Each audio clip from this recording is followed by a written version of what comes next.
सर्वमंगलमांगल्ये शिवे सर्वार्थसाधिके शरणत्र्यंबके गौरी नारायणी नमस्तुते। नमस्कार, उदय इंडिया डिजिटल में आपका स्वागत है। मैं हूँ उपाल्या प्रजिता।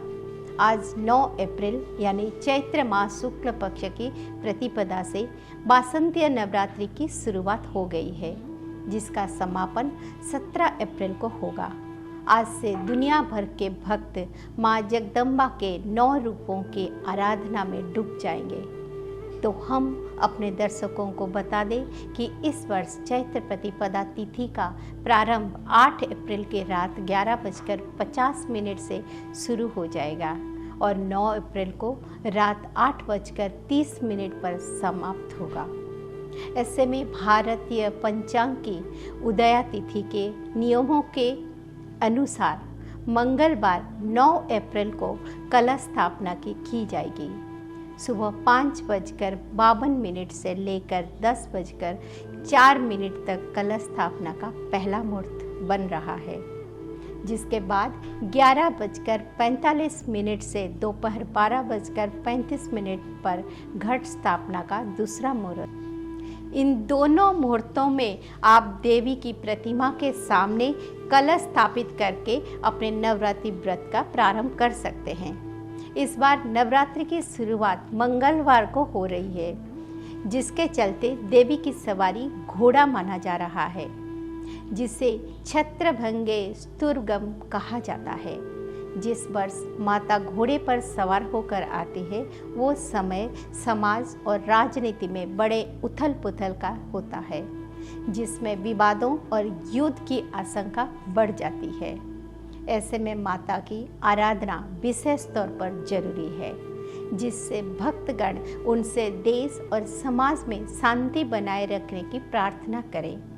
एक दूसरी बात ये भी है कि इस नवरात्रि की शुरुआत सूर्य ग्रहण से हो रही है, जो कि भारत में तो दृश्यमान नहीं होगा, लेकिन अमेरिका, मेक्सिको, आयरलैंड और कनाडा जैसे देशों में दिखा जाएगा।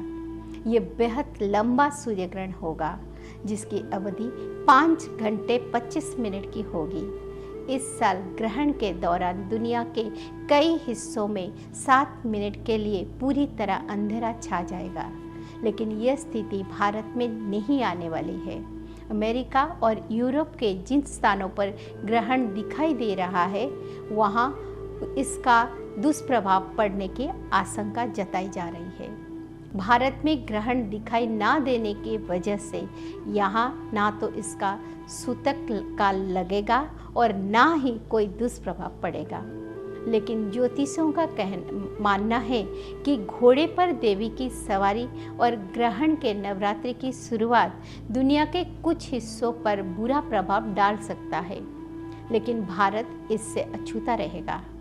बल्कि ज्योतिषियों का मानना है कि इस बार की नवरात्रि भारत के लिए बहुत शुभ होने वाले हैं, क्योंकि इस दिन ग्रहों के राजकुमार बुध वक्र अवस्था में मीन राशि में प्रवेश करेंगे, जहां पहले से ही सूर्य, शुक्र और राहु विराजमान है, जिससे कई तरह के राजयोग का निर्माण हो रहा है।